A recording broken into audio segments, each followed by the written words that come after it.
Hey guys, Southern Sage here. Today we're making a lasagna garden bed.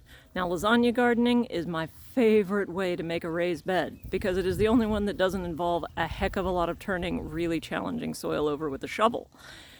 We will cover other ways to do garden beds because I do have to use the shovel for some of the ones I'm making this season. But for now, you get to see my favorite first. So a lasagna garden bed is called that because it goes down in layers. The first layer, assuming that you are putting this bed on a lawn or something that is growing a plant you don't want to be there, is a barrier layer. So for this bed, if you look behind me, we have regular old brown paper bags from the grocery store. The key thing to note here is they are overlapped. So if you look at these from the top, there are no gaps where you can still see the grass underneath. And they are the right width and length for the bed that I want to end up with, which in this case is about 4 by 8. Now, the reason I can use something as thin as a paper bag, I could also have used several layers of newspaper or chipboard would work too. For this purpose is because the soil I'm working with and the grass I'm working with is really poor. Like it is not going to take much to smother this grass. If you are doing this on a healthier lawn, something with maybe established fescue or even a zoysia, you're going to want to use cardboard, like actual corrugated cardboard. And you probably saw me doing that in the sheet mulch in the front for the forest garden, which is a little different technique, but still, same idea. So there, it's a very healthy fescue grass. Got to put down the cardboard to be able to kill it. If you're dealing with something like Bermuda, we may do an entirely separate thing, and I will console you as much as I can because Bermuda is evil. So we can talk about that later. But for now, layer number 1 is the barrier. Layer number 2 is fluffy stuff. And so fluffy stuff for this one is going to be some hay mulch. So if we scroll around over here and you look at the pile of hay kind of between those beds, I will start with that. And then I have a whole round bale of hay that I will be cracking into. And I will put a nice thick layer of fluffy stuff on this bed. So I will go do that and then get back to you. All right, we now have a layer of fluffy stuff. If you can see, there is no sign of those bags anymore.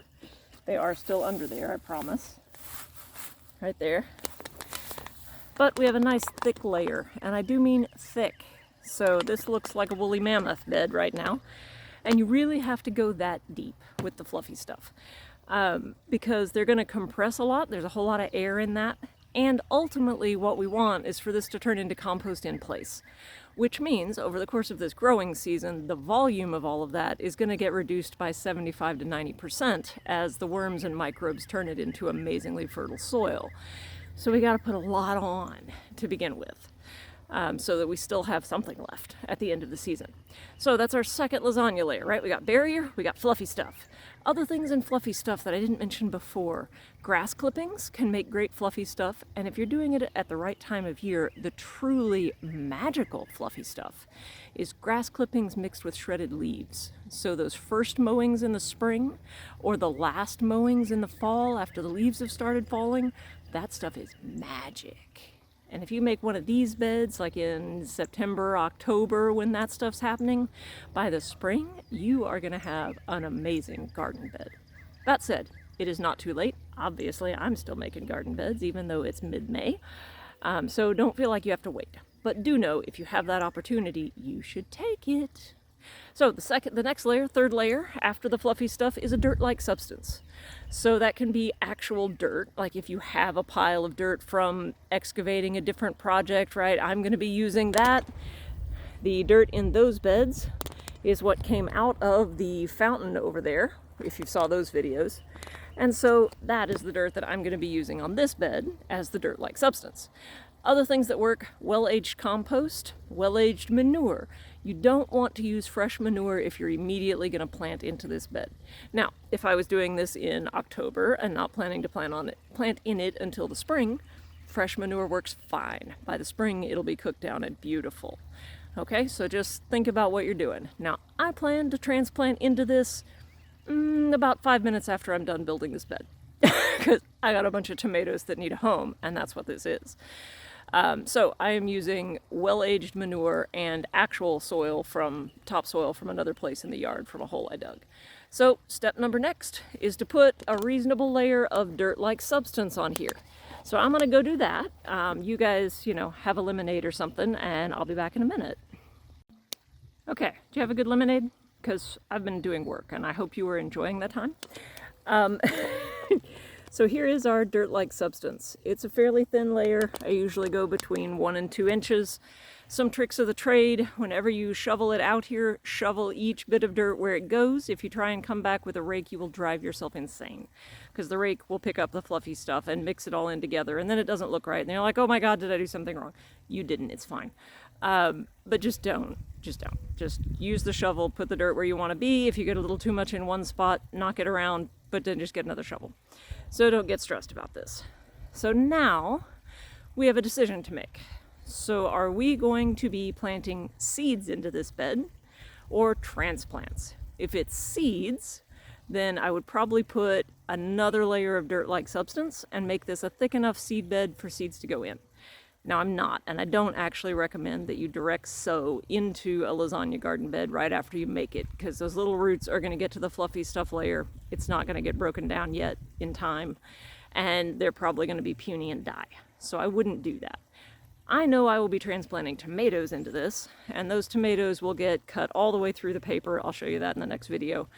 And their roots will be going into the soil underneath this bed, with new roots forming along the stem where it's buried in the lasagna. So I'm not really worried about adding more depth. But you do need to think about that. I could also, and especially if I was doing this in the fall, do a whole nother big layer of fluffy stuff and a whole nother layer of dirt-like substance, and then top it off with a thinner layer of fluffy stuff and let all that cook down all winter. That makes magic garden beds. But I don't have that much time. I was not that together last fall, so we're not doing that. But I am going to take this, and because the subsoil I was using from the pond dig is not great, frankly, I'm going to also go get some horse manure that I have over that away and put a thin layer of that over the top of this. And then it's going to get a mulch layer of old hay, so just standard like any other garden bed, about yay-ish thick hay over the whole thing. And then I'll be ready to do my transplants into it. So we'll come back when I have the garden bed to that point and take a look at the finished product. And tomorrow or the next day, you'll get to see me putting tomatoes into this bed.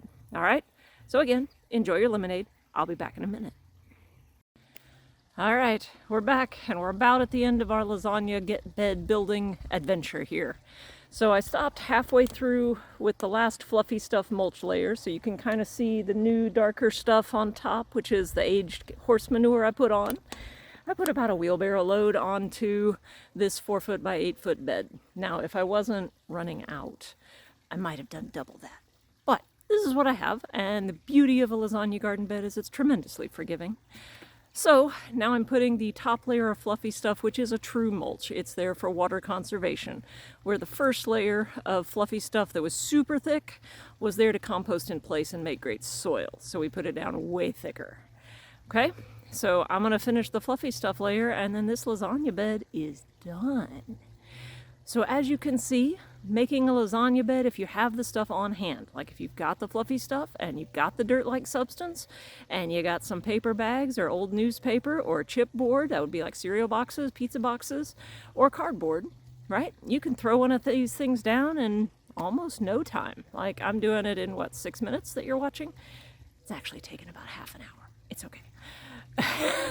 But it's pretty easy. And then for transplants, I'll just dig a little hole like I showed you in the forest garden before and in the planting cabbage and deep mulch videos. I'll try and link those in the description for this video if you want to go back and watch them. I'll just dig the transplant right in there, and that tomato will be happy. And over the course of the season, the worms will come up because I just made a beautiful worm buffet for them with all that decomposing hay.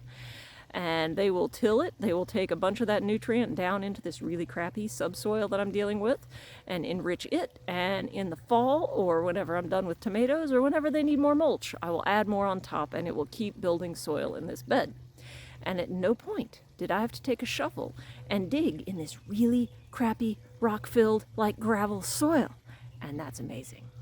So I recommend you try a lasagna bed. Let me know what you think, if you've done it before, how you did it, if what you did differs from what I'm doing. I would love to have that conversation. Let me know what questions you have. Otherwise, please give the video a like, subscribe to the channel, and let me know what you'd like to see next. Thanks. We'll see you next time.